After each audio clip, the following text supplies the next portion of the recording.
Hello नमस्कार दोस्तों, स्वागत है आप सभी का हमारे इस आज के वीडियो में। तो आज हम देखेंगे करंट अफेयर्स के कुछ इम्पॉर्टेंट क्वेश्चन। तो चलिए इस वीडियो को शुरू करते हैं। तो सबसे पहले देख लेते हैं हमारा कल का क्वेश्चन। तो हमारा कल का क्वेश्चन था कि वर्तमान में कौन सा देश दुनिया में तीसरे सबसे बड़े जैव ईंधन उत्पादक देश बना है, यानी कि which country has recently become the third largest biofuel producer in the world. तो ये इंडिया बना है, इसलिए इसका right answer option number C हो जाएगा। चलते हैं आज के क्वेश्चन पे। तो हमारा आज का क्वेश्चन है कि हाल ही में किस देश ने अपने रक्षा बजट में 7.2% की वृद्धि की घोषणा की है, यानी कि which country recently announced a 7.2% increase in its defence budget. तो ये चीन ने इसकी घोषणा की है, इसलिए इसका right answer option number A हो जाएगा। हमारा नेक्स्ट क्वेश्चन है कि दिल्ली सरकार द्वारा हाल ही में गरीब महिलाओं को 2500 रुपये की वित्तीय सहायता प्रदान करने के लिए किस योजना को मंजूरी दी गई, यानी कि which scheme was recently approved by the Delhi government to provide 2500 financial assistance to poor women. तो ये महिला समृद्धि योजना के तहत ये योजना को मंजूरी दी गई है, इसलिए इसका right answer option number C हो जाएगा। हमारा नेक्स्ट क्वेश्चन है कि भारत ने हाल ही में किस देश के साथ मुक्त व्यापार समझौते यानी कि FTA के माध्यम से आर्थिक संबंध मजबूत करने पर चर्चा की, यानी कि with which country did India recently discuss strengthening economic ties through a free trade agreement, यानी कि FTA। तो ये यूनाइटेड किंगडम के साथ ही आर्थिक संबंध मजबूत करने पर चर्चा हुई है, इसलिए इसका right answer option number C हो जाएगा। हमारा नेक्स्ट क्वेश्चन है कि डी वोटर या संदिग्ध मतदाता शब्द मुख्य रूप से किस पूर्वोत्तर राज्य में प्रयोग किया जाता है, यानी कि द टर्म डी वोटर और doubtful voter is primarily used in which northern east state. तो ये असम राज्य में इसका प्रयोग किया जाता है, इसलिए इसका right answer option number C हो जाएगा।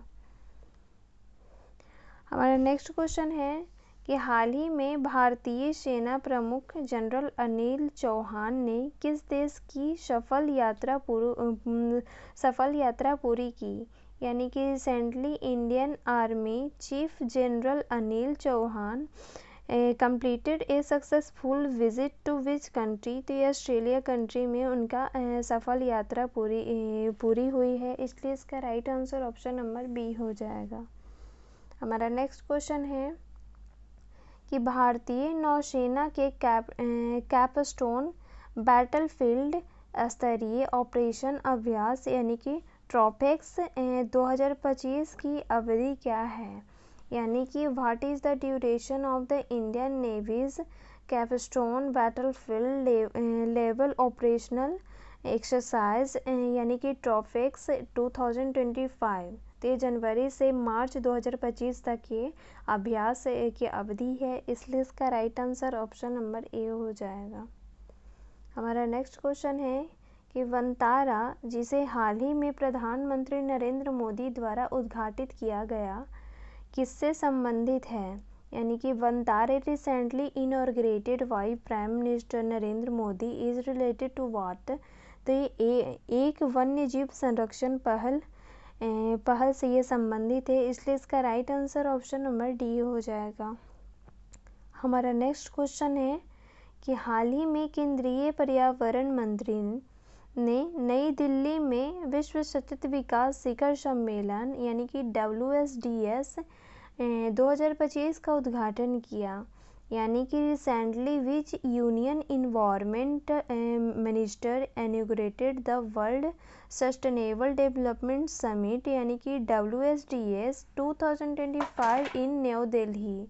तो ये भूपेंद्र यादव ने ये शिखर सम्मेलन का उद्घाटन किया है, इसलिए इसका right answer option number B हो जाएगा।